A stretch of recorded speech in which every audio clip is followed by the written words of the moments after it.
Here's your delivery. Thanks, Iron Man. No prob. But hi there, guys. It's me, Ryan. And today I wanted to do an unboxing of East 9. I don't know if you can see that. East 9 Monstrum Nox Limited Edition. I decided to get the limited edition.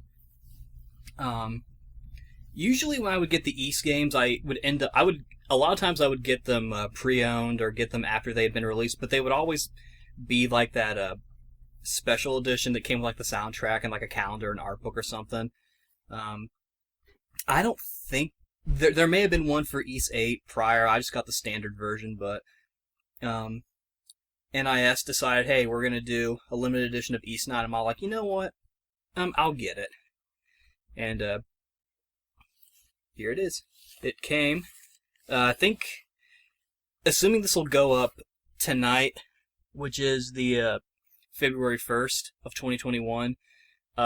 It's before the game has actually released, so that's kind of cool. I also got the t-shirt as well, but, you know, I'm not wearing that. I'm wearing maybe I can show you guys my cool t-shirt.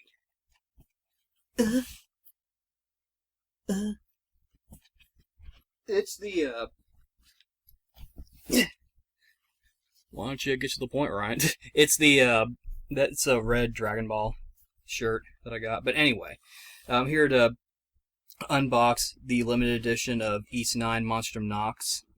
As you can see on the front, it's got your playable characters behind jail due to the story, and it's for your home device. So, if you have a device at home, you can use this limited edition. That made me a little nervous that it didn't say like for PS4 or whatever, because I got the PS4 version, so I'll be a little upset if this ends up being like the Switch. I think the only limited edition that's available right now is the PS4 version. But it says East 9 Monstrum Nox here. On the side, you've got like a stone sort of darkened version of the logo, limited edition here. And you've got some scratchy watchies right there. Same thing here. Then it's got the main logo over here, and under here it's probably hard to see. I won't show it too much because I don't want to spoil much, but it does show the actual like or it lists the content of the box. But the main reason why I wanted to get this is actually because it comes with a translated like short story. I think it's hardcover too, so I think that's going to be kind of cool. But yeah, let's open this guy up with my trusty, wusty, knifey wifey. I'm going to try and be careful, because I did sharpen it a while ago. Okay, that's probably about as good as it should.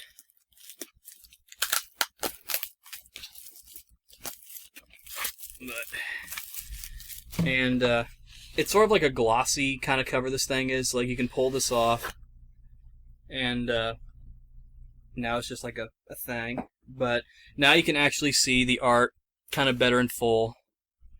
I think this is called Baldu because of the name of the city you're in.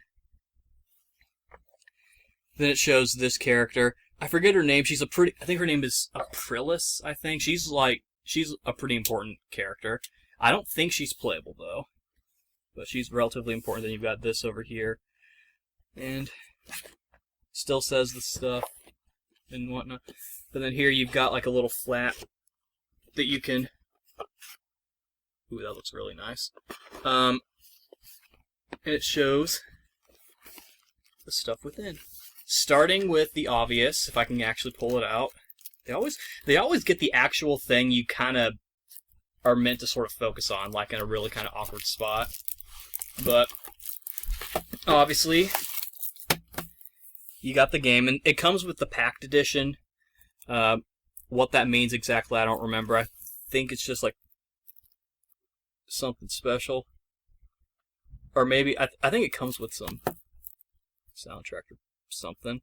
The E-Series, for the English localizations, ever since Xseed started it, NIS, I'm so used to calling them NIS America, but I know a lot of people call them NIS. What I'm trying to say is they're pretty good about including like little goodies, like usually the soundtrack and stuff. So I'll put that to the side. Then, starting from the top, let's see what this is. Oh, this is the prequel. I was actually wrong. It's not hardback. There is a hardback thing in there, but it's the prequel novel, The Lost Sword. This is the thing I was kind of interested in. Let me...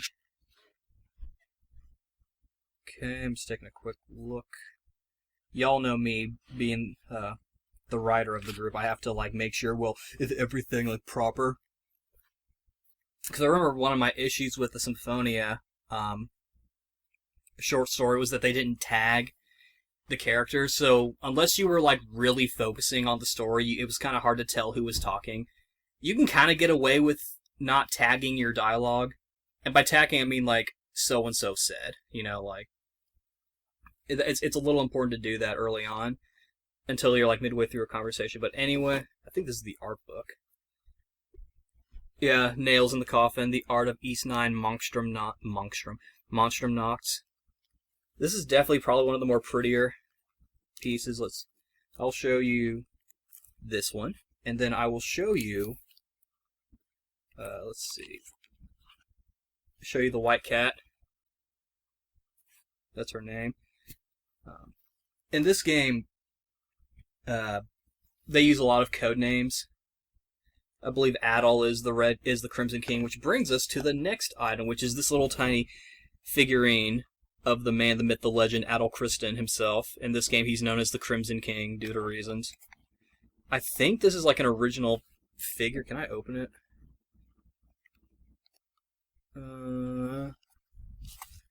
Knifey wifey, where'd you go? There you are. Hope y'all can see everything, okay? Because I'm trying to sort of do it in a way that kind of works well.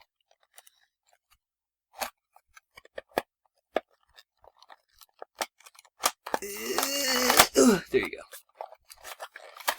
Let's open this puppy up. Okay. Alright, so here he is. Not too bad. Here's the center. I probably should maybe try to focus on the center. I'm not really good at these unboxing thingies.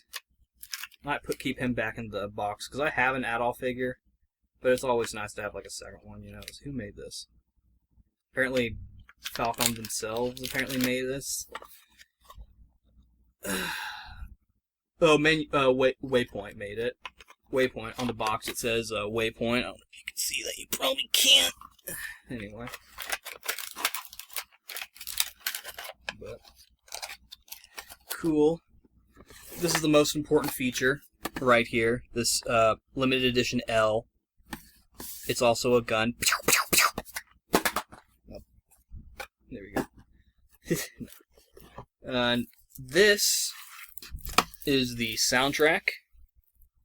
Chains and Chanson's official soundtrack. Does it? I think it's like a selection. Yeah, it doesn't include every single song. This is pretty interesting. These are wanted posters. Got Adol right here. Adol the Red Christin. Description: red hair, smaller than average, Eurasian physique, crimes, escaping Balduke prison. Last seen, no recent sightings reported. Caution, suspected to be hiding in Balduke within his burly blue-haired accomplice, talking about Dogi. Culprit must be left alive for ongoing investigation by order of the Imperial Interrogator. Reward: $8 million. Yeah, so, yeah, the story, what we know so far is Adol and Dogi go to prison, basically. By the Ramen Empire, they finally catch them. So. And then, last but not least, well, these are actually kind of nice. You got keychains with Aprilis, or whatever her name is, the white cat, and this is Adol as well. I know he doesn't have his beautiful, very sexy red hair, but for story reasons, he doesn't have it. Navy, or black, whatever you want to call it. But yeah, so that's pretty much everything. I'm a little rusty with these, so you'll have to forgive kind of the wildness of it, but yeah. 10 minutes in. Good job. But yeah, that's the limited edition. If you're watching this tomorrow on the 2nd, I think this is when the game is actually going to be out. I haven't played it yet, obviously, because I literally just opened it. But yeah, all of this stuff's pretty cool. I'll probably keep the majority of it. And the I also should mention, besides with the Wampas, there's several. I think there's one for all these characters. I know this guy's name is Hawk, and he has 2 swords, and White Cat. This chick, I think, has a big hammer, so she's the quote-unquote Dogi equivalent. I like to kind of consider characters based on who they are. You can kind of go off of E7, because you've got, like, your slashy guy, then you've got your pokey guy, who is usually either a guy with a lance, or a rapier, or arrows. They count for pokey and pokey people. And then you've also got, like, your smasher guy. Dogi usually punches things, hence why he's known as Dogi the Wall Crusher. And then let's see who else was up. The guy, I forget his name, but the guy from East 8 had like a giant anchor, and a lot of times in the midway part of the game, even if you have Dogi or someone who punches things, they'll usually introduce a character who uses a big hammer. I'm pretty sure that's her right there. I think this chick actually claws things to death, and obviously Adol uses a sword and slashes things. I played the demo and it seemed kind of fun. I'm going to have to kind of get used to things a little bit. But it seems to kind of play similar to East 8, so we'll see kind of how that goes. But yeah, that's pretty much it. So, if you guys got it, I hope you enjoy it. And I'll be playing it with you guys soon. But yeah, so thanks for watching, everybody. Bye-bye. Bye, guys.